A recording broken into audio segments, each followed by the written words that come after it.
Você sabia que a sua forma de ler a Bíblia hoje foi moldada por um embate mortal no século XVI?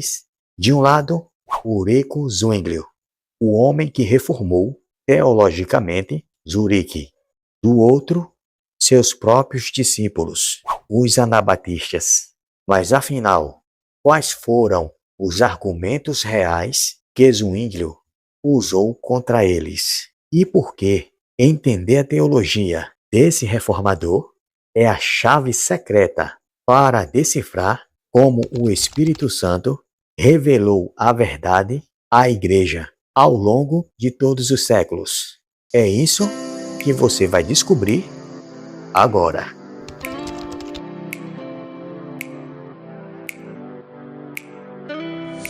Com a descida do Espírito Santo, no dia de Pentecostes, uma multidão de judeus e convertido ao judaísmo se rendeu a Cristo.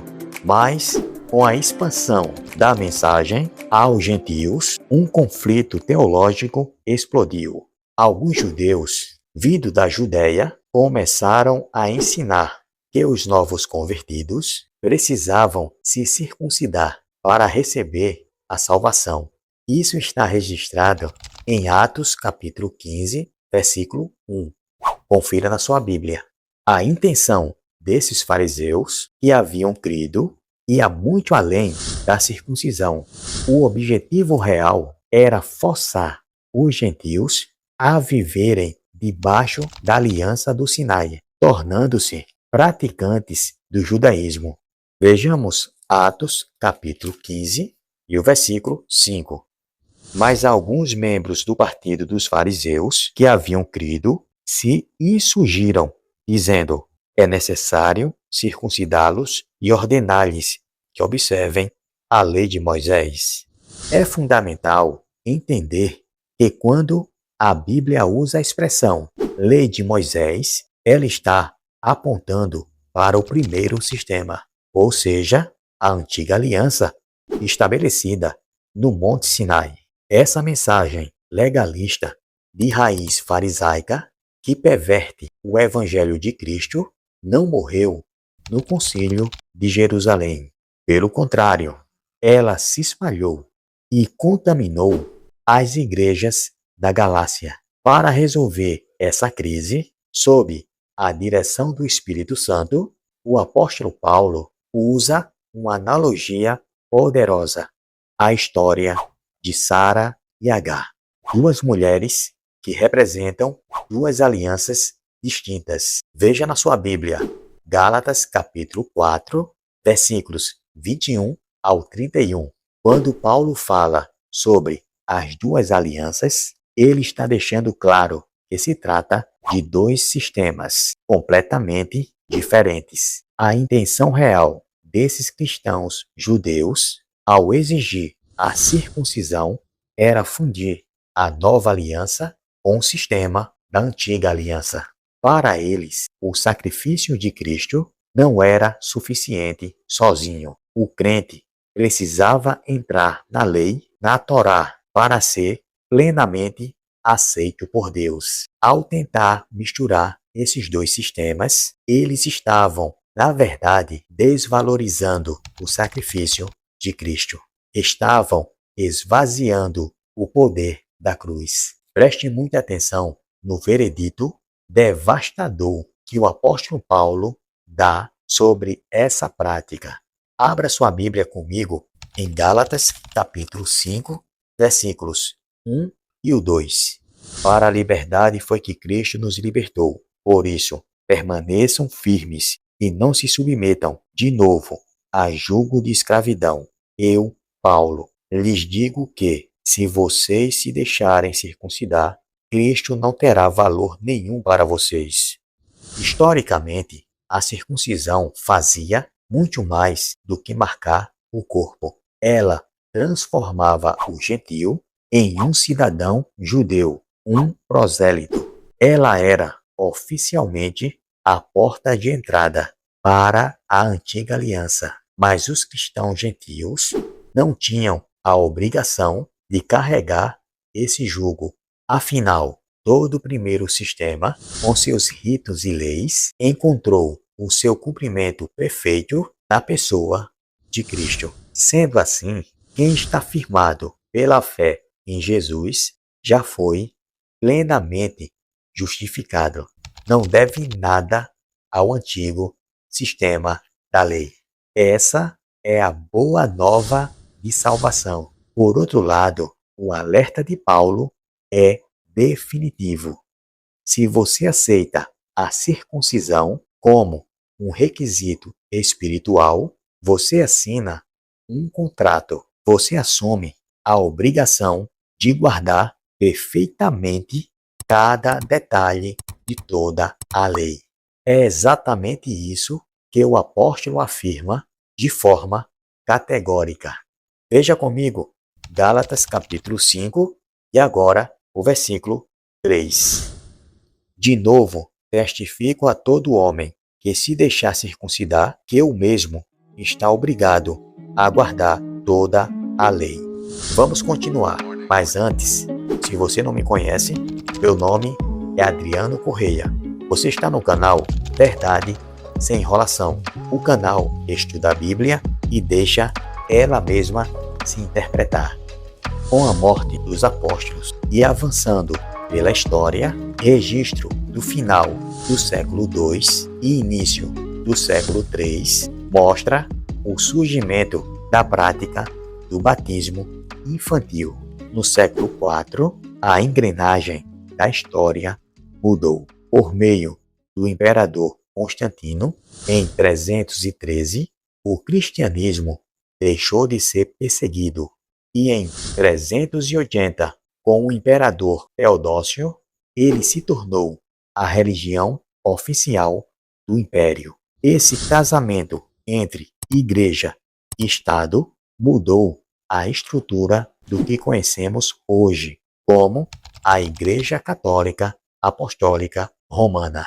Na prática, o batismo infantil virou o elo de transição entre Igreja e o Estado. Com a Reforma Protestante, surgiram os discípulos de Zwinglio, o grupo dos anabatistas. A ideia deles era fazer uma reforma radical. Para isso, a Igreja deveria se separar totalmente do Estado e restaurar o modelo da Igreja primitiva.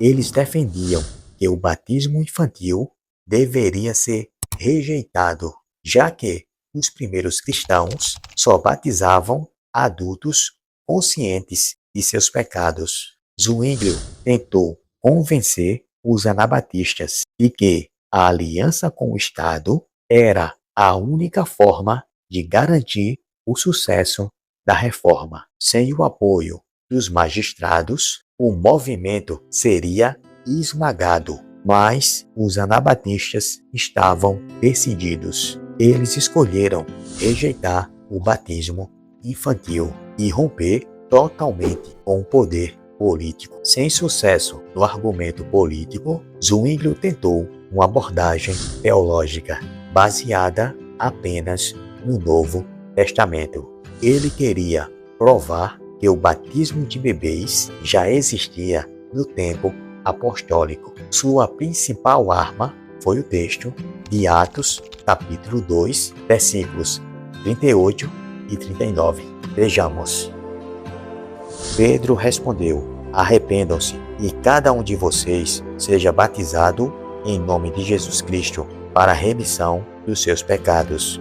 E vocês receberão o dom do Espírito Santo, porque a promessa é para vocês e para os seus filhos, e para todos os que ainda estão longe, isto é, para todos aqueles que o Senhor, nosso Deus, chamar. Zwinglio alegou que o batismo fazia parte da promessa e que a Bíblia diz que a promessa é para vocês e para os seus filhos. Para ele, filhos, no texto, significava literalmente bebês de colo. Os anabatistas perceberam a manobra. Para eles, Zwinglio estava distorcendo o texto para não perder o apoio do governo de Zurique. Seguindo a lógica do próprio apóstolo Pedro, os anabatistas destruíram o argumento de Zwinglio em 3 pontos. Primeiro, Pedro exige arrependimento. Um recém-nascido não pode se arrepender. Segundo, o batismo só acontece depois do arrependimento. E terceiro, só então vem a promessa do perdão e do Espírito Santo. Enquanto Zwinglio via bebês no texto, os anabatistas viam descendência. Eles fecharam o argumento lendo o final do próprio versículo. A promessa é para os que estão longe, isto é, para todos os que o Senhor chamar. Para os anabatistas, o chamado de Deus exige uma resposta consciente, algo que um bebê simplesmente não pode dar. Para contra-atacar, Zwinglio usou outro argumento baseado no Novo Testamento. O texto está em Atos, capítulo 16, e os versículos 14 e 15. Certa mulher, chamada Lídia, da cidade de Tiatira, vendedora de púrpura, temente a Deus, nos escutava. O Senhor lhe abriu o coração para que estivesse atenta ao que Paulo dizia.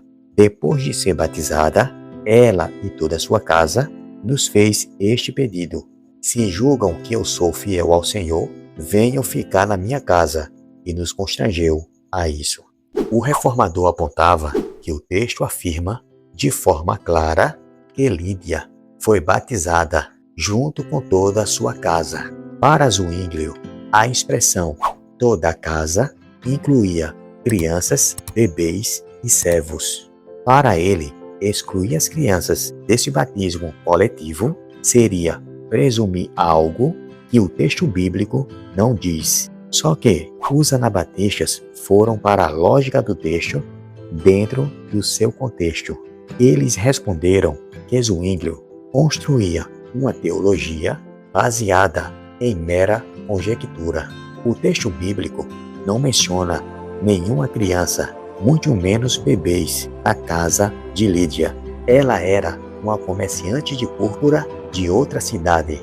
Presumir que havia bebês ali era forçar uma narrativa inexistente. Para fechar a refutação com chave de ouro, os anabatistas usaram o verso 40 do mesmo capítulo. Vejamos. Tendo saído da prisão, Paulo e Silas dirigiram-se para a casa de Lídia e, vendo os irmãos, os animaram. Depois partiram. O texto mostra que os membros da casa de Lídia eram chamados de irmãos e foram consolados por Paulo e Silas. Ou seja, eram pessoas capazes de ouvir e compreender o ensino. Para os anabatistas, a ordem de Jesus foi clara. É preciso ouvir, crer, se arrepender para depois ser batizado. Uma estrutura que simplesmente não cabe para um recém-nascido. Encurralado pelos anabatistas, Zwinglio percebeu que sua insistência em ficar apenas no Novo Testamento estava cobrando um preço muito alto. Por mais que ele tentasse usar o argumento das casas inteiras, como o texto de Lídia, os anabatistas rebatiam cada versículo com precisão cirúrgica. A pressão aumentava. De um lado, a exigência dos anabatistas por uma reforma radical, baseada puramente nas Escrituras. Do outro, o medo de Zwinglio de perder o apoio político do Conselho de Zurique, caso o batismo de bebês fosse abatido. A crise exigia uma nova abordagem teológica. Foi aí que Zwinglio tomou uma decisão que mudaria a história da reforma. Ele decidiu olhar para trás. Ele foi buscar resposta no Antigo Testamento. Mas, como ele usou o Antigo Testamento para justificar uma prática do Novo, e como essa mudança salvou a sua aliança com o Estado, esse é o tema do nosso próximo vídeo, onde vamos ver o nascimento da teologia do pacto e a reação implacável dos anabatistas a essa nova estratégia. Se você gostou dessa trajetória histórica até aqui e quer continuar acompanhando essa linha do tempo, se inscreva no canal e ative o sininho. Se você conhece alguém que também ama estudar a Bíblia e a história da igreja, compartilhe esse vídeo com ela. Muito obrigado pela sua companhia e até a próxima.